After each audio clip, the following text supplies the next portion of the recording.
At my father's funeral, I learned how loud silence can be. I stood there at 30 years old, surrounded by people who shared my last name but not my loyalty, watching them control every moment while I was ordered not to speak. They thought grief made me weak. They thought respect meant obedience. They thought the truth would stay buried with him. But funerals have a way of exposing secrets, especially when lawyers are involved.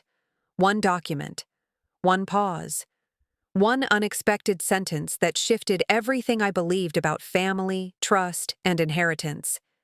Before I continue, you are watching from where? Please drop your state in the comments. My name is Emily Carter, and I was 30 years old when my father died. Until that morning, I believed silence was something you chose. I learned that day silence can be forced. The funeral was held in a quiet chapel outside Columbus, Ohio, the kind with pale wood pews and soft light that makes everyone look calmer than they feel. I arrived early, dressed in black, carrying the weight of unfinished conversations. My father and I had been close in a careful way. He listened more than he spoke. When my mother passed years earlier, it became just the two of us against a loud family that always wanted more than it gave. Before the service even started, my older brother Mark pulled me aside. He stood close enough that no one else could hear. He told me to let him handle everything. He said emotions were high and it was better if I stayed quiet.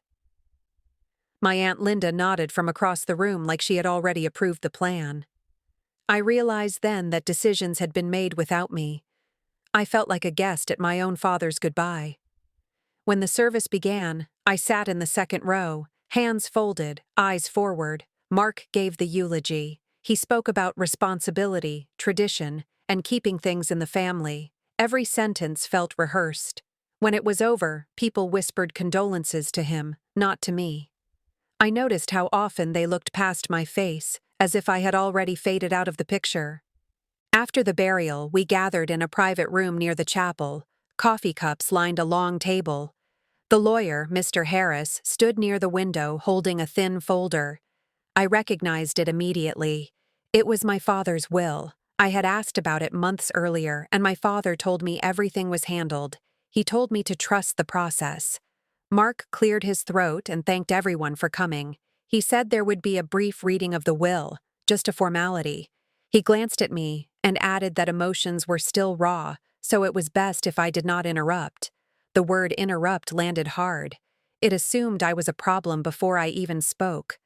Mr. Harris began reading. The language was formal and distant. Assets, accounts, property. My brother received the house. My aunt was named executor. There were nods around the room, quiet satisfaction. I listened carefully, waiting for something that felt like my father. It never came. When the lawyer finished, Mark reached for the folder, ready to close it like a chapter. That was when Mr. Harris hesitated. He adjusted his glasses and said there was something else. The room shifted. Chairs creaked. My brother froze. Mr. Harris explained that a second document had been submitted late, sealed with specific instructions to be opened only after the funeral. I felt my heart slow down, not speed up. In that pause, I understood my father had planned for this moment, and he had planned for me. No one spoke after the lawyer mentioned the second document. The air felt heavier, like the room had lost oxygen. Mark laughed softly and said there must be a mistake. He looked at my Aunt Linda for confirmation, but she avoided his eyes. I stayed still. I had learned in that family that movement invited control. Mr. Harris placed the original folder down and reached into his briefcase for a sealed envelope. It was thicker than the first one and marked with my father's handwriting. I recognized the slanted letters immediately. Mr. Harris explained that my father requested this document be acknowledged in the presence of all immediate family. He said my father was clear about timing, not before the service, not privately, not without witnesses. The lawyer said his role was to read exactly what was written, nothing more and nothing less. That sentence made my stomach tighten. My father had always believed in precision. The envelope was opened slowly. The sound of paper sliding out felt louder than it should have.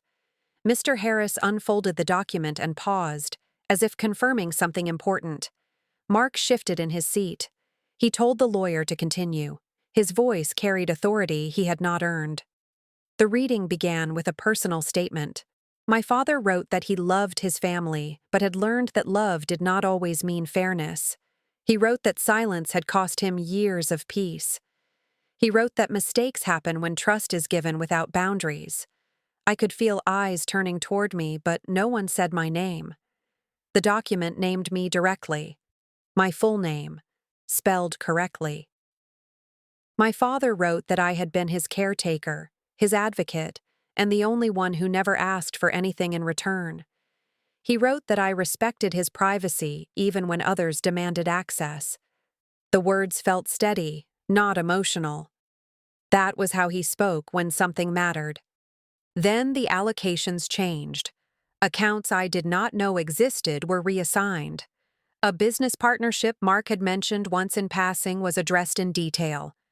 My father wrote that certain assets had been temporarily placed under other names for protection, not ownership. The room grew quiet in a different way. This was not confusion. This was recognition. My aunt interrupted and said she had never heard of these arrangements. Mr. Harris reminded her that the document was legally notarized and witnessed. He said dates and signatures were verified. He said his office had already confirmed compliance with state law. He did not raise his voice. He did not need to. Mark stood up. He said this was inappropriate to do in front of everyone. He said grief was being exploited. I noticed how his hands shook while his face tried to stay calm. Mr. Harris responded that the timing was chosen by my father, not by anyone else. The final section addressed control. My father wrote that any attempt to pressure, silence, or intimidate me would trigger immediate legal review. He wrote that he expected resistance.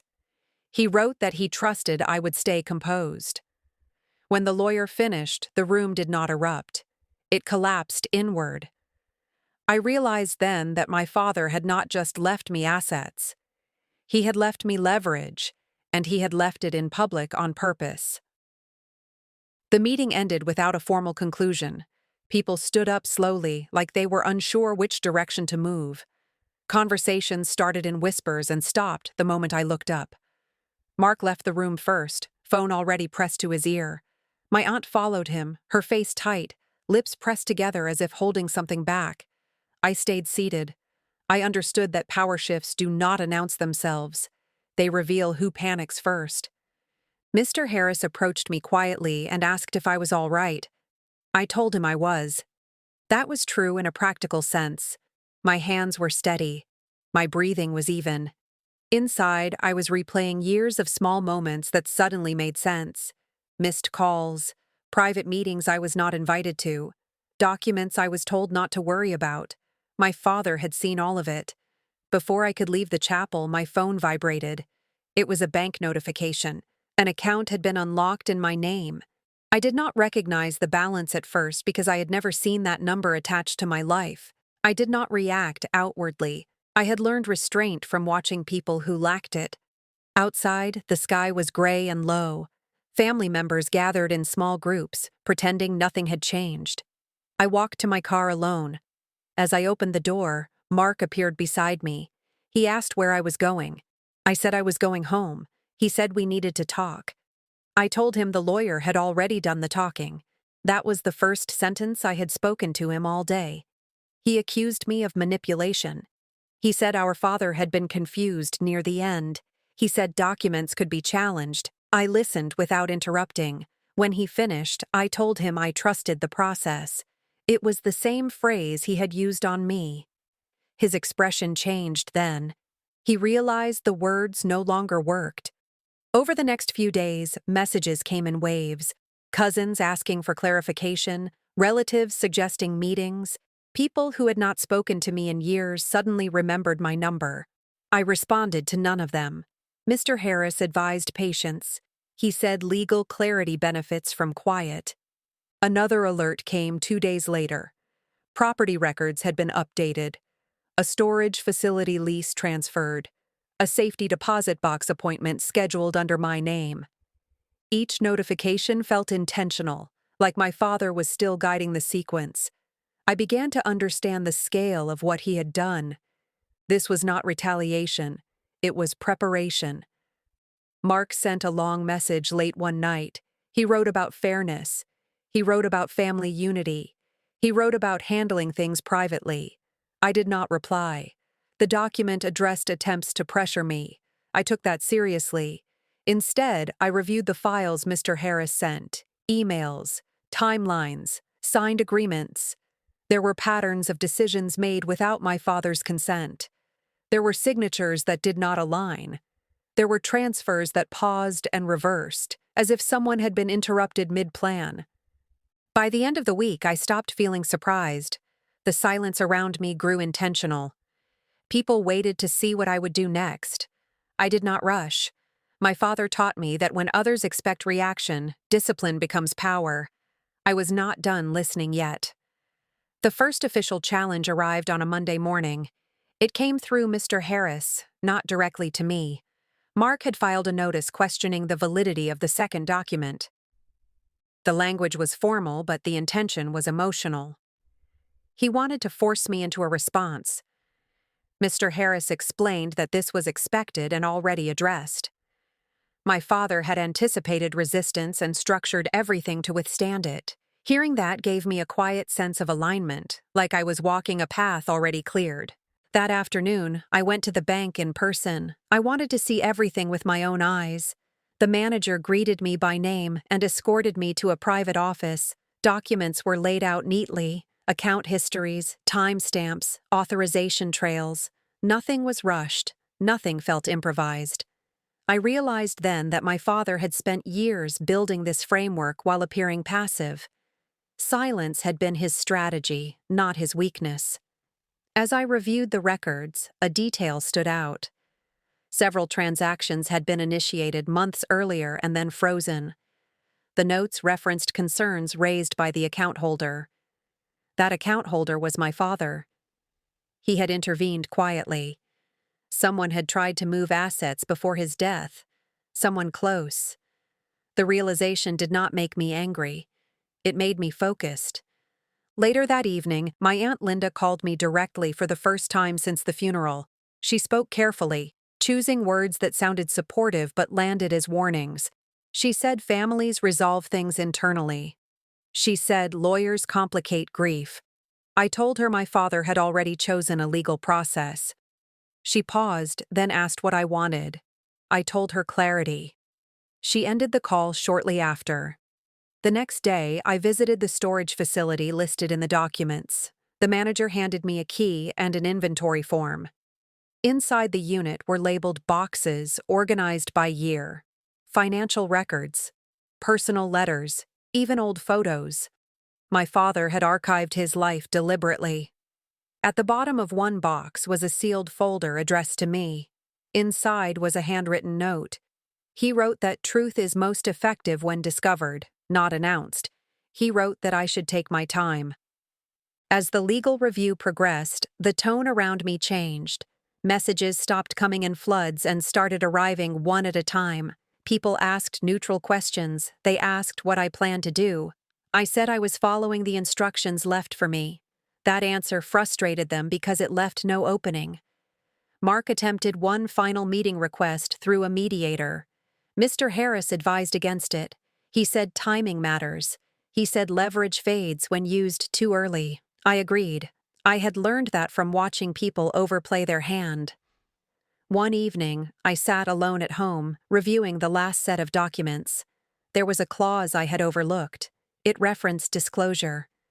If any party misrepresented facts during the review, additional materials would be released automatically. I realized then that the story was not finished unfolding.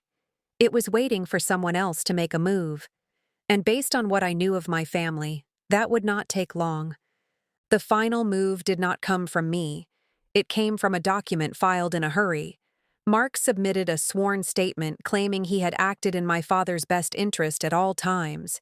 He said no assets were accessed without permission. He said there were no side agreements. The filing triggered the clause I had read the night before. Mr. Harris called me within an hour. His voice was calm. He said the disclosure protocol had activated automatically.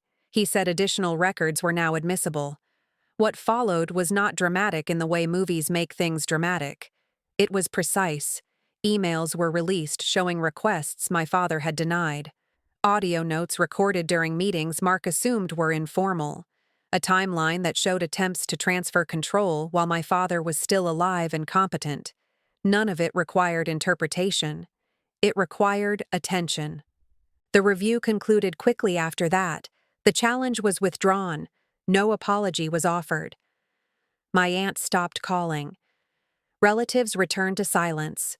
The house my father lived in was never the center of the story. Control had been. My father had taken it back quietly and placed it where it could not be negotiated away. I visited his grave a week later alone. I did not bring flowers. I brought clarity. I told him I understood now. I told him the silence had worked. I told him I would not waste what he protected. The wind moved through the trees, steady and indifferent, the way truth often does. Life did not become simple after that. It became defined. I set boundaries without explaining them. I honored the process without advertising it. I learned that power does not require volume.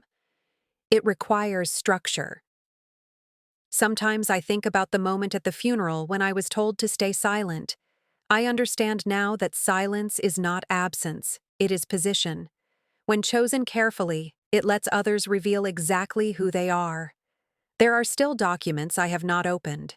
There are still instructions set for future dates. My father believed timing mattered more than exposure. He believed people teach you how to handle them if you listen long enough. If you are still listening, remember this. Control is rarely taken in public. It is transferred quietly, often by someone everyone underestimated. And sometimes the most powerful voice in the room is the one that waits until the end to speak.